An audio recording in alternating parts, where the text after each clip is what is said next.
Let's talk about Chotox naman.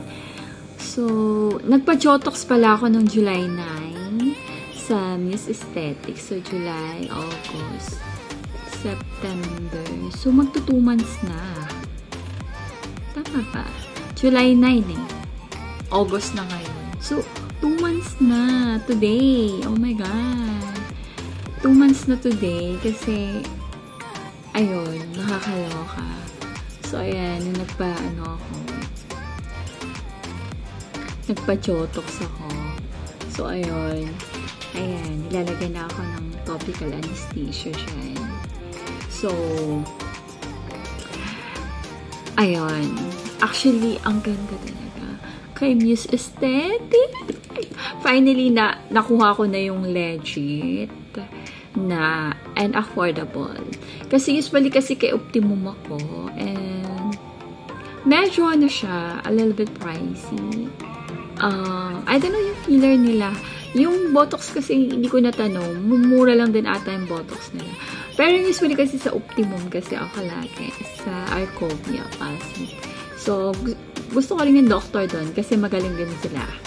So, I think hindi ko pa na-try yung filler kasi dito eh. So, sa Optimum kasi, nagpa-filler ako doon. So, Boletero.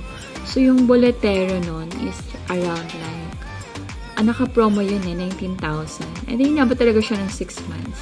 So, I love the result naman. Sobrang long-lasting. And magaling din talaga si Doc. So, ayun.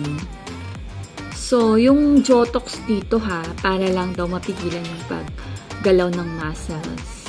Kaya siya lumiliit. Actually, dito sobrang laki ng ano ko dito. Lagi ako dito nagbabite eh. Pero ang liit na, nung wala na talaga siya.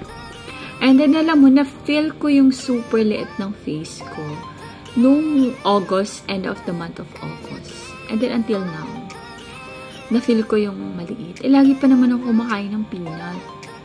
Lagi ako nagbabite. So, I love the result talaga ng Botox. Actually, matagal na rin talaga to. Kasi usually kasi, pag nagpapa-Jotox ako, kailan ba yung last na Jotox ko? I forgot.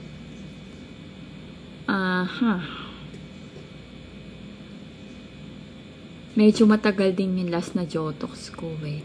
November pa ata. Kay Doc Contour. So, doon ako dati nagpa-Jotox. And, kalimutan ko na yung Jotox ko. Medyo matagal din kasi yung effect niya. Kung sa Optimum ba Contour or yun na kasi yung naalala ko na lagi ko napupuntahan na clinic eh. So, ayun. So, I forgot na pero matagal din siya. Parang I think sa Contour yun eh. Basta either doon, medyo mahal yung Jotox na yun. Dahil nga matagal daw yung result niya. Matagal yung effect niya.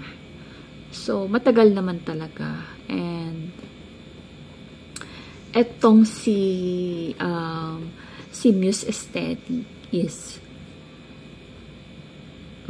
tingnan natin kasi ano na ngayon, ilang months na din eh. September 9 na. So, nakita ko pa rin talaga, maliit pa rin yung face ko. I love it. Sobra. Para akong si Heart. Pag nakita nyo ako in person, para akong si Heart. Heart talaga. Kasi maliit yung face ko. So, ayun. Yun lang pala talaga. Jotox lang pala. Kasi matagal na ako. Dati kasi nagpapa-incheck ako dito sa yung para ma-burn lang yung fats. Kasi ulit-ulit na lang ako. Hindi ko na-feel yung effect. Kasi Jotox naman pala talaga yung So, kung gusto nyo lumitin talaga, pwede naman dagdagan. Kung if you have budget, dagdagan nyo pa dito para mas lalong lumiit yung etong part na to. Pero ito, bet ko na siya. Kasi nakikita yung ko pagka V-shape. V-shape ng face. So, ayun. I love it. Gustong-gusto ko siya.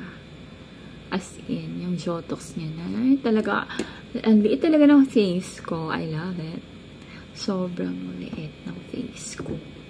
And yeah, sobrang effective and mura lang siya. I think 9,000. 50 units na siya. Yeah. 9,000, 12,000. I forgot na. Pero dun siya nag-range.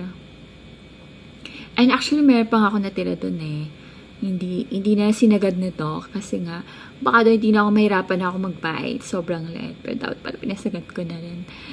Pero, ayun. Kasi gusto ko naman din yung result niya kasi maliit nga yung face ko. So, ayun. Kung gusto niyo magpa-Botox, I highly recommend ko. Nakalimutan ko yung name ni Doc. Na, magaling mag-ano sa akin. Basta girl siya. Wait. Dr. Joanna, ang doctor ko. Hi, Doc. So, ayun. Yeah, magaling si Doc Joanna. So, favorite ko na siya. Kasi siya yung nag-recommend sa akin for my under-eye Botox. And, yeah. Hindi ko alam na yung ginagamit pala dito sa mga Botox. Is yung Jotox din pala. Yung sa Jotox, kaya lang Botox din talaga siya. Kaya lang pala siya tinawag na Jotox is dahil Botox. Dahil nga nasa jaw, ganun pala siya. Kakaloka. Titi ko lang nalaman, diba? So, ayun, sobrang i-maintain ko talaga yung Botox. Kahit sabihin mo na hindi siya permanent. Oh my God. Confident tayo. Pag rumarang pa ako sa mall, pag lalabas ako, pak. Tinginan talaga yung mga tao sa akin. Kasi nga siguro addicted ang face ko. And then yun, talaga, i-maintain ko na talaga siya. Iba yung confident ng Botox. Girls, nakaka-addict siya. No need to filler na kasi medyo mahal yung filler. Pero, it depends naman sa inyo. Kung lubog na talaga yung under eye nyo, magpa-filler na kayo. Pero sabi kasi ni Doc, since maliit lang naman, manipis lang yung skin ko talaga, Botox na lang. Tsaka yun naman lang din talaga yung concern ko. And then, na-achieve talaga siya. I love it. Thank you, Doc. So, ayun. Di pa nga ako nakakabalik kasi I don't need pa naman.